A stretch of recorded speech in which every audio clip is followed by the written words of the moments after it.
Today, we're going to talk about management and human behavior. I'm Danielle Marie, founder of Alley. So, the first thing I want to mention is, and I could talk about this literally for hours and hours and hours, but the first thing I want to mention is patterns repeat everywhere. So, I think a lot of what I'm going to talk about, you can see in multiple environments. It's very common. I have managed lots of teams, different size teams, small to large teams, and I've seen the same patterns really show up in all of those environments. And there's some fundamental aspects that we can expect. So, I'll start off by saying people in general, they want to be successful. I think, that's why we're here. That's why we're in a job is we're there to make money, to support ourselves. Everybody has different motivations, which is one of the things when you're managing people is really understanding what is their motivation for work and leaning into that and helping them be successful and whatever success looks like to them. So I think that is something that is definitely fundamentally true. I think I'll also add to that, everyone is different. Everyone has a different personality, different goals, different dreams, different needs.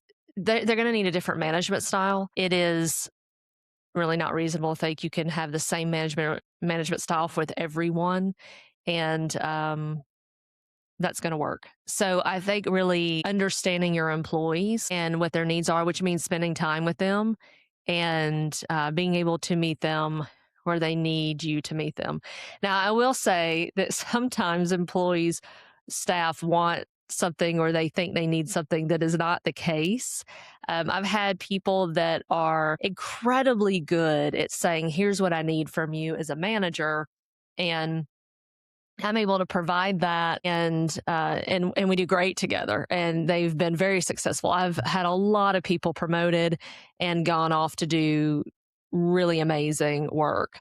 So I think when you have someone who's really reflective of their own self and are open, I think that there's something to say about that.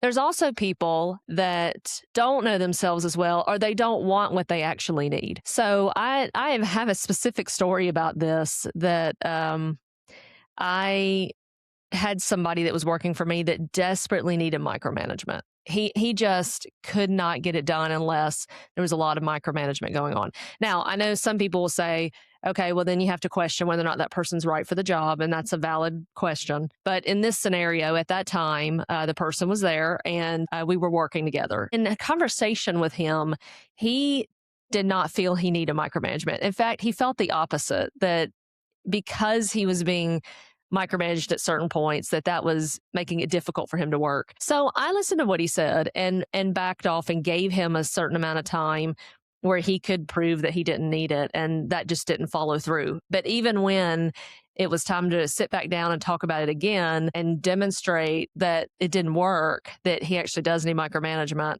and have a bigger discussion of why that might be, because it's not necessarily that he needs it all the time, it may just be that job, and didn't want to hear it. So I think we find that there are some people that are very open and reflective and understanding of where they are and what they need. And then there's other people that are just not going to be.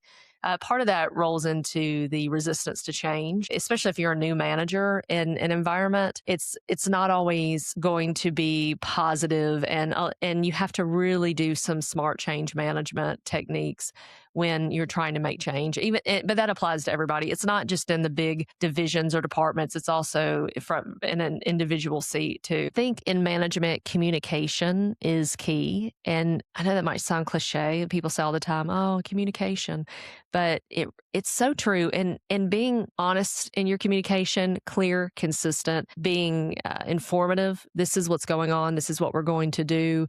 Let's work together to talk about what we should do. It's certainly not just a top-down approach. We need to listen to the people that are working for us. They're the ones in the daily grind and know what's happening with the customer more than anyone. So having a lot of conversation with those people, the people that are actually doing the work and working together to make decisions, is key to success. Middle management is the hardest place to be. It's the hardest place. You're not top management where you're really in control and have the ability to make the decision, the final decision on where the company's headed or what the company's going to do. You're not in the day-to-day work where you have one task or a few tasks that you're responsible for, and you could just kind of head down, focus on that, and get it done. You're in this middle space where you're managing up and down, because there is such thing as managing up, which we'll talk about in another episode. But in managing up can be just as hard as managing down, and sometimes even harder to do. And middle management has to be able to communicate the decisions, and sometimes they have to get people on board with things that maybe they're not totally on board with because the company's just made a decision, and that's tough. That's tough to sell something to a team that you're not quite sure about yourself.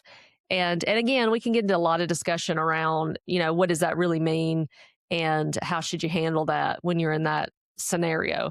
But in general, sometimes it does happen that there are policies that are put in place, or whatever it may be in a company, and middle management has to be the one to actually manage rolling that out and try to help people understand the reason for it, which sometimes just doesn't ever really happen, and then the fallout of what that might be. So I think if you're in middle management, hang on.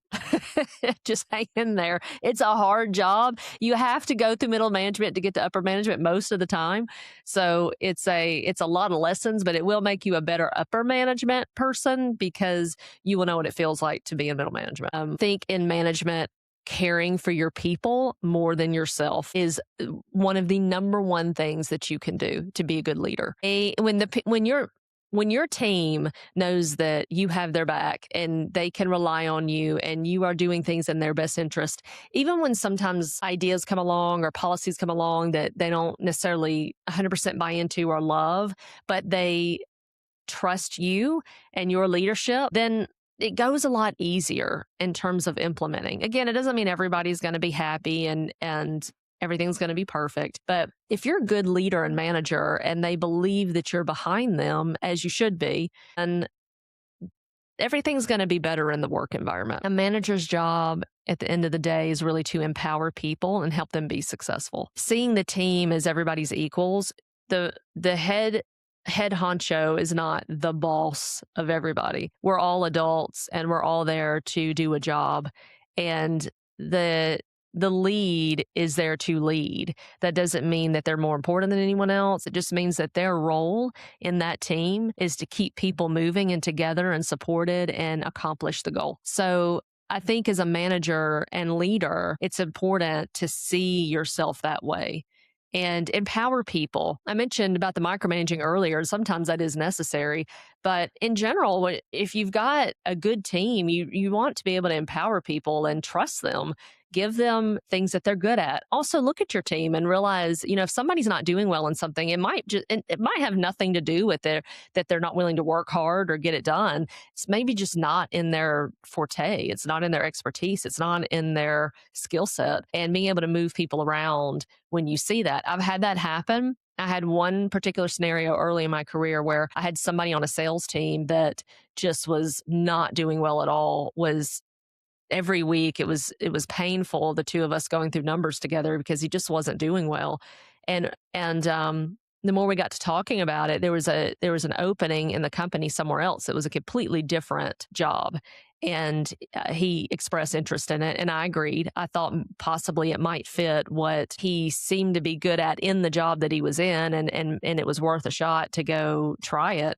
And sure enough, he went in that job and excelled, was absolutely excellent at it. So again, it's sometimes it's just you're in the wrong job. That's it. And it's the manager's job to figure that out and help the person navigate to find the right place for them. There's different leadership. Leadership develops over time. I think when you're new, when you're first hired, it's an interesting time period because everyone's trying to learn you and you're trying to learn them. I think you could expect some challenge from some people for sure. It's sort of testing the waters of how you're going to respond, and what is this new environment going to be like. You can certainly expect that people are nervous. They're nervous about you coming in, especially people that care about their jobs. It's important to them, and they don't know how you're going to change things up. And we know, we've already talked about before, that people are very nervous of change, and that's a given. You can assume that people are nervous that things are going to change too much when you're new.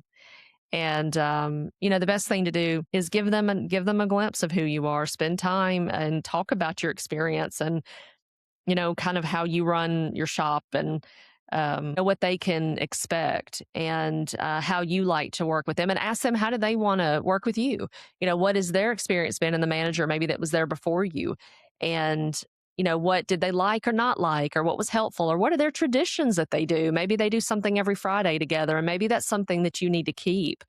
While because there will always be things that change. Anytime there's new leadership and management, something changes. So but expecting that there's going to be some push and pull a little bit at the beginning, and just keep steady and be good at what you do. Support people, show them that you're there to help and help them be successful. That is your goal, and in the end, everything will work out. So I'll also mention that when you're identifying successful people, I think there's some patterns of consistencies among successful people. So a couple of those things are flexibility. I think that's a huge one. The most successful people that I have seen that go on to have promotions and do big things are people that are flexible and they listen and they're open to feedback and have positive attitudes. That does not mean that they're not upset about things sometimes. It doesn't mean that they don't push back about issues or concerns or something that they don't agree with. It just means that they're open to listening to other people's opinion and really thinking and considering it before making final thoughts around how they think it should be. And then when they do come to a final thought, if it just is not going to change because it's a decision that the company has made, they move on. They move on with it and they don't get caught up in it and they just move forward. Now, obviously, if the company's doing something questionable, those are extenuating circumstances. I'm not talking about anything like that. But companies are going to make decisions that staff isn't always going to like. That's happened many times for me. I've been in companies where decisions were made that I completely disagreed with, but it is what it is. I mean, you've got to be able to just move with it. So I think some of the most successful people I've seen are the ones that can just, go with the flow and know how to work within it. They're also willing to try new things and push against fear. There is change. They embrace the change as something that could be positive for them and not necessarily immediately being scared of it or being negative or push against it. Opportunity is exciting and they want to learn more before passing judgment on something. And again, like I said, they're open to communication. They want to get to know their managers. They want to get to know the people around them, and because their goal is to be as successful as possible and help that company be successful. So I'd say those are some pretty consistent traits. All Everybody's different. I mentioned that at the beginning that there's some of the most amazing people that have worked with me are all different, all different. Some of them are extroverted, some are introverted, some are very analytical, some are very big picture, some are creative. That there's so many different skill sets out there, which you need in a team. You want people to be different. That's what makes it work. And but I do think there's some, like I mentioned, some fundamental skill sets or personality traits rather that really stand out to me in helping someone win. So overall, that was a really brief, fast discussion of, some different things when it comes to management and leadership. We could go into every single one of those plus many, many more. Keep it down into the rabbit hole of this discussion in this world of management and leadership. But that is sort of just a quick little, highlight of some of the experience I have and what I've learned in management and leadership. Just get in there. If you've never done it before, it's okay. It's okay to get in and learn. Some of the best learning that you have is just jumping in and going, and read books, listen to podcasts, ask for some advisory, get in there and learn it and do the best you can and be a good person. Be a good person that cares about their team. And if you do that, then you'll be a great manager.